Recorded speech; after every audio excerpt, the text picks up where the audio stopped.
Hi, my name is James Cunningham and I'm going to do the Conic sections question exercise number 1 on the T4 worksheets. Okay, so just to talk you through this question first of all, it says here, a photograph of a parabola hall table designed by Nathan Hunter is shown. Curly wood panels intersect steel parabolas to support a glass top. So these are curly wood panels that intersect the steel parabolas here, as you see, which together support the glass top. Alright, the curved panels are portions of an ellipse. So these curved panels are based around an ellipse. The incomplete elevation of the table is shown here. Okay, the two parabolas are to be inscribed in the rectangles ABCD and EFGH. So that's your two parabolas here, these two rectangles. Okay, P is a point on the curve of the ellipse. So you point P here, which is a point on the curve of the ellipse whose minor axis MN is drawn as shown. So MN here, you can see the end point to end point. So you're basically asked to complete the view of the hall table showing all construction lines. Right, so the first thing we need to look at here is what exactly we're being asked to do. So we're told the wood panels are based around an ellipse, they're a portion of an ellipse. So first thing we need to do is draw an ellipse for those. Alright, so what do we know about the ellipse? We're told the minor axis here, MN, is the line MN is the minor axis of your ellipse. Okay, we're also told the point P is on the edge of the ellipse. So using that information, I'm going to use a concentric circles method. I'm going to draw from a center point here, the center axis. I'm going to draw a minor circle, setting it up at the radius of half the length of the line MN. Setting up that, and as you do with your concentric circles method, you divide your circles, your major and minor circle. Okay, keep in mind we don't yet have the major circle. We do have the minor circle, so we're going to divide them with your 60-30 degree set square. Okay, so I'm dividing our divisions first of all. Okay, so I now have my 12 divisions first of all, but we are missing the major circle. Okay, so what do we know about that? We already know that we have point P is actually on the edge of the ellipse.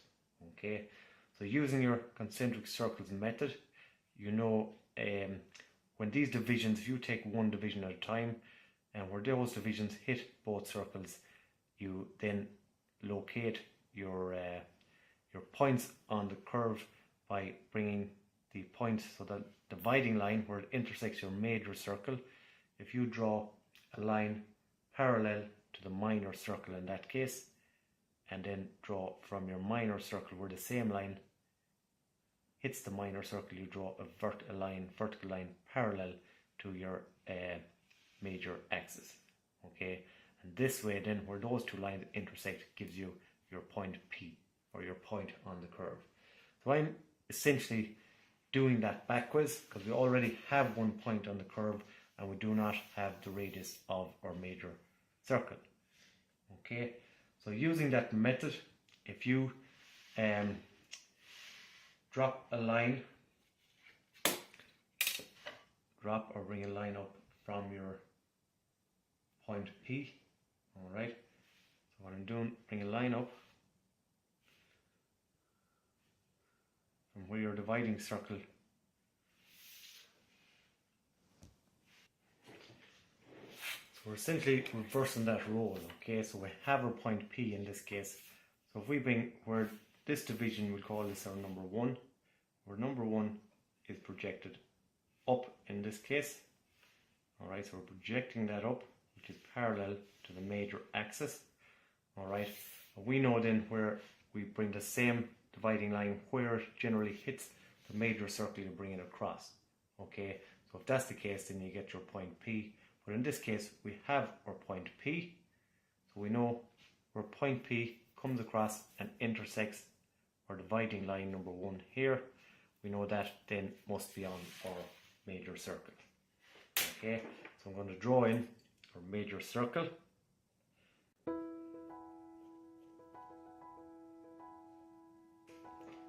Okay, and again where this crosses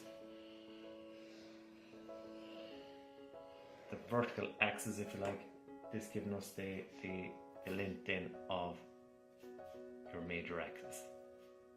Okay, so that from point to point there would be your major axis.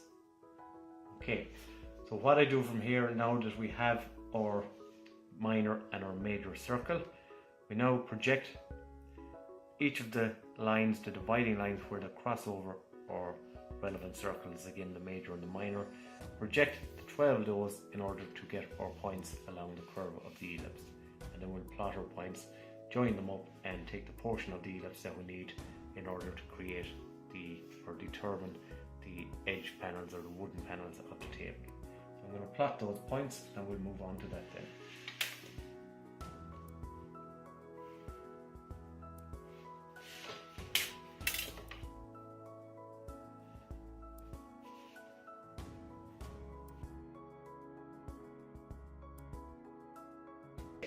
So now we have a series of points along here for the ellipse, and once we join up those points, that basically gives you the portion of the ellipse that we want between the top of the table and the base here, which will be sitting on the ground, in this case on the line F. So if I join those points, as you see, nice and lightly first, get a nice gradual consistent curve, and that gives you the portion of the ellipse that we're looking for in order to create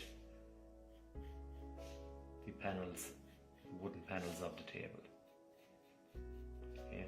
Once you're satisfied that they're correct, I'm just going to go back over those.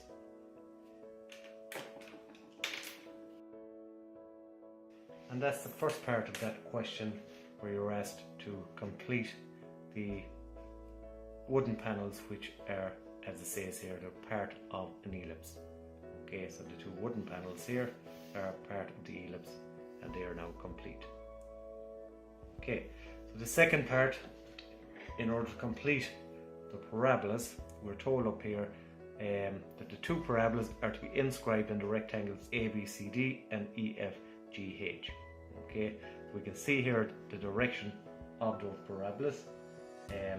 We can firstly identify where the vertex of each parabola is, so that will be along here, along the major axis in this case, which is your center line on the width of the rectangle. Alright, so this here is your, we'll say, a vertex 1, and this guy here vertex 2. So just give a parabola on the left and a parabola on the right. Now there's two ways you can do this if you like.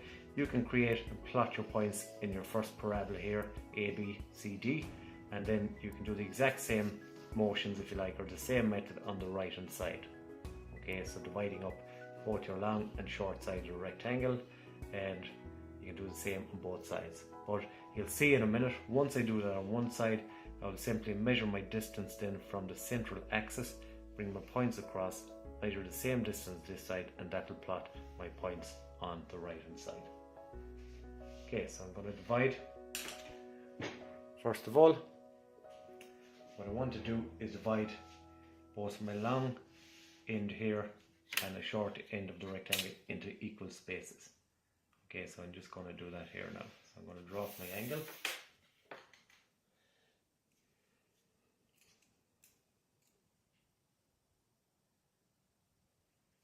I'll do it in roughly 8 equal spaces. It's 1 right up to 8.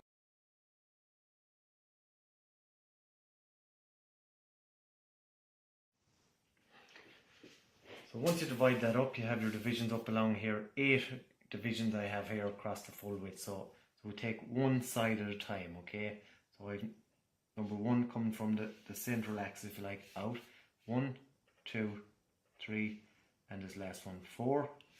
And I do it from the top here, number 1, number 2, number 3, and number 4. So I'm imagining I'm standing here looking at it with this here, vertex 1 being the top of it.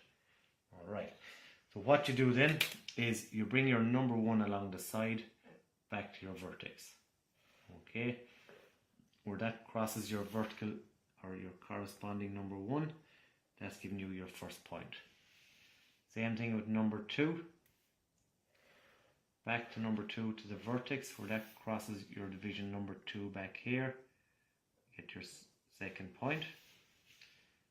Number 3, same thing. So again, along the corresponding line number 3, and then your last one is going to be here across the bottom. Okay, so when you join those points, nice gradual curve along here through the relevant points and back up again to the vertex. Okay, so I'll do that just in a slightly heavier pen here just to show that up.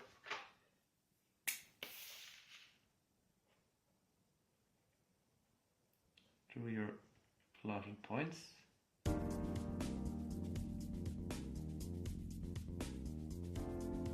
Now you have one half of this parabola within ABCD complete.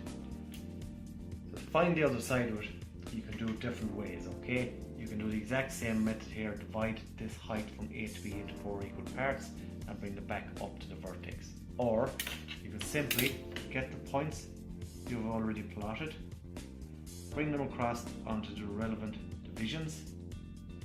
As you see here, 1, 2, 3 and 4, and that will give you your points along here. And back of course to point A. Just to complete that.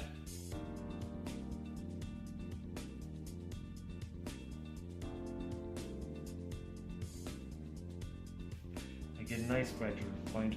The more points you have, the more accurate it's going to be.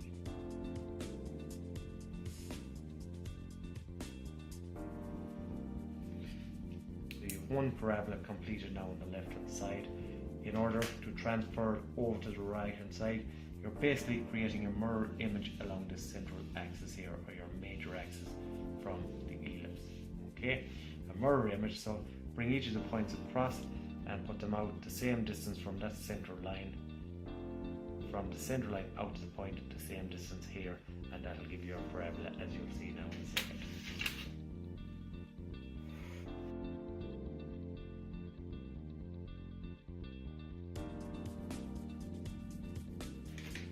There you go, so you have your completed parabola transferred from the left hand side across to your right hand side, and that creates your metal or aluminium stand here.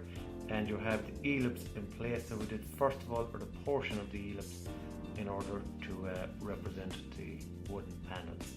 So all in all, that's that question complete. You're asked to complete the view of the whole table showing all constructions. So just a quick recap on that.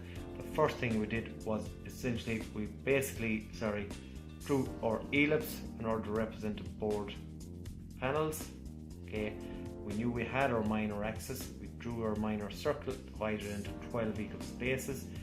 Because we know point P is here, you basically reverse the roles, if you like, when you would have the major circle. So in this case we didn't. So if you transfer point P out onto where it hits this dividing line, okay, that gives you the radius of your major circle. So you draw in your circle, and then plot your points as you would with an ellipse generally. Okay. That then gives you the portion of your two ellipse panels or elliptical panels. The next thing we did with our rectangles for the part 2 in order to determine the points of the parabolic curves. We have a rectangle A, B, C and D. We divide it from our center line here across, if you like. We divide it into 4 equal spaces. Divide the side into 4 equal spaces, okay? And we brought those spaces along the side back to your vertex. Or the other guys across horizontally here, so in line with the central axis, and where the corresponding lines 1 and 1, 2 and 2 and so on intersect, that's giving us our points to plot for the parabolas. Then we just mirror that across here for the right hand side, and that's the question complete. So I hope that helps, folks. Give a thumbs up there for anyone watching here on YouTube, and you will also be able to watch this video or other video tutorials that I have on my website at www.advanceded.weebly.com. Thank you.